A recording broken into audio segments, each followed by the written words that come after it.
Hello, Dante. Nice to meet you. I came in today. Here's my resume like you requested. I figured you could look that over a little bit as we get started. Nice to know. So, Dante, how about you tell me a bit about your past education degrees? Well, I've got a high school diploma, and I am currently working for a bachelor's degree in international business from Bluffton University. I plan on finishing that degree up in May and graduating and having my diploma.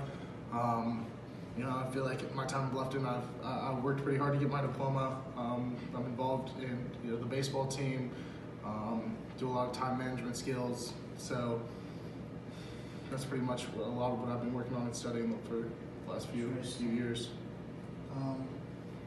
How about working for the food service in general? How long you've done that? Let's see. I've worked for Bob's Place, which is a restaurant on campus. I've done that for the last 4 years. And I was actually a manager for my senior year there. I worked at actually an Arby's just this past summer. Worked and learned a lot about the business, and that actually is what brings me here today. I really enjoyed the atmosphere at Arby's and kind of the way that we treat they treat their employees and they treat their customers. Nice. How about tell me a bit about your strengths? Some of the strengths I think I have is I'm a leader. Captain of my varsity baseball team this year.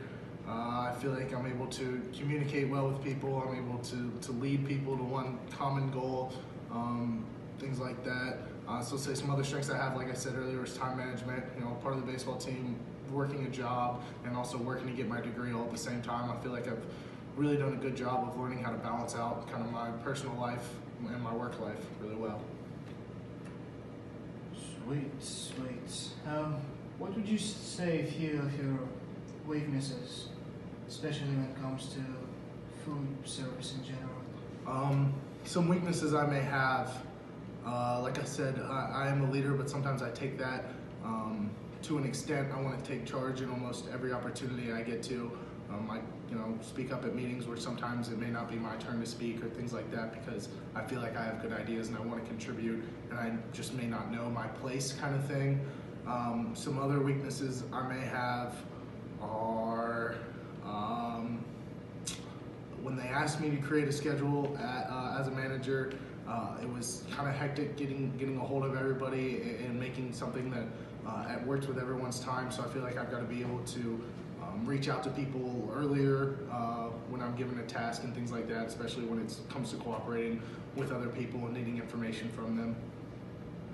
Nice. Can you give like an example of where you needed to represent a group, organize a group during? Yes, actually, during my time at Bluffton, the baseball team traditionally every single year goes and reads to the elementary school that is in the town. So it's a very small town.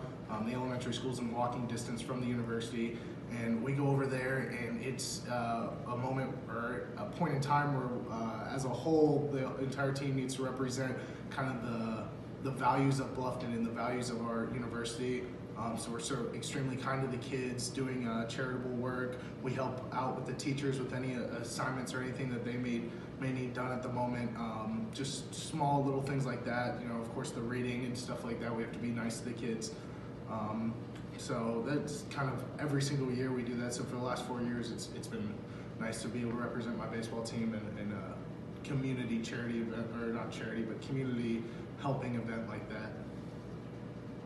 Okay, sounds good so far. Well, you see, in food service, a huge part of it is having very good communication skills. So, what do you think, in your opinion, the key to be successful in communicating with a group, especially in a very busy, fast-paced environment?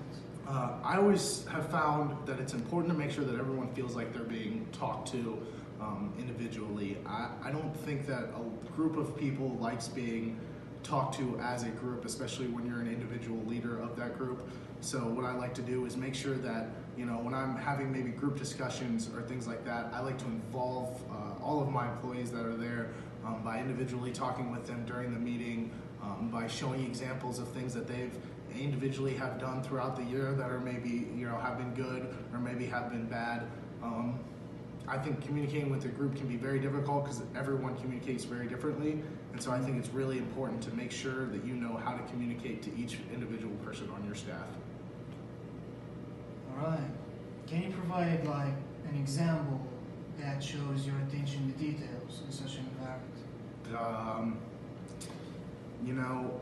At practice every single day, especially this past year where I've kind of been a captain, it's been important for me to be able to communicate with the younger players and younger individuals.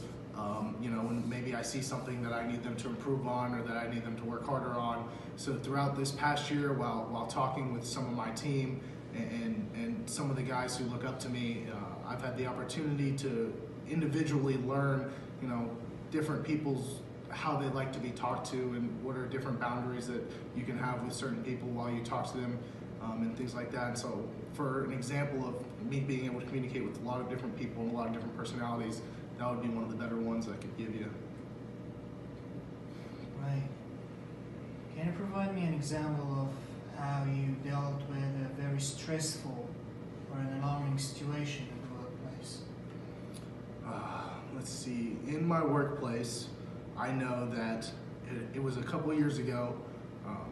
At the end of the school year, every year, it's extremely tough to get employees into work because everyone is so focused on finals and focused on wrapping up projects that they need to do, and some things that are actually very important to their life, but also because of these important things, sometimes they'll miss out on their workplace or their schedules. So I remember a couple of years ago when I was down working, managing the restaurant, and in a 5-person shift, it was me and one other individual who had shown up.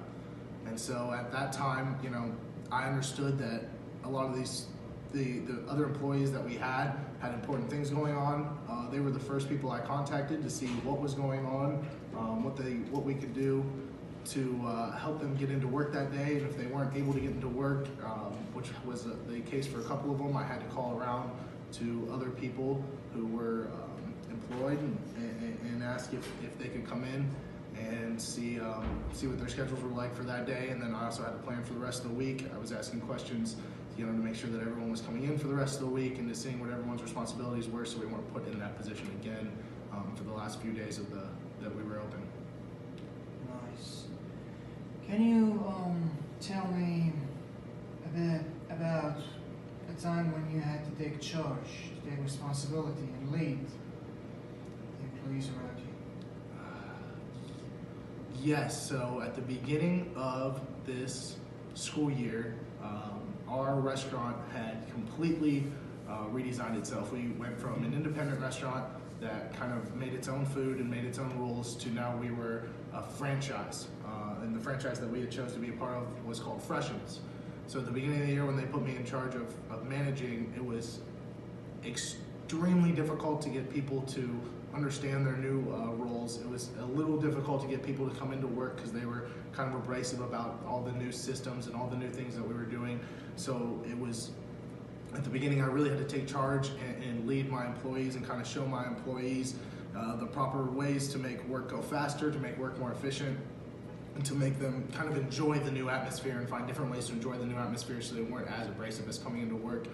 I think that was one of the tougher things that I've ever had to do at that restaurant, because getting people to enjoy work is extremely difficult. But it was, after about a month or so, it was way less difficult to get people to come into work. It was way easier to get food made, to have people take up responsibilities, because we were able to show them the efficient and sort of a fun way to enjoy their job and to be there for the couple of hours that they had their shift.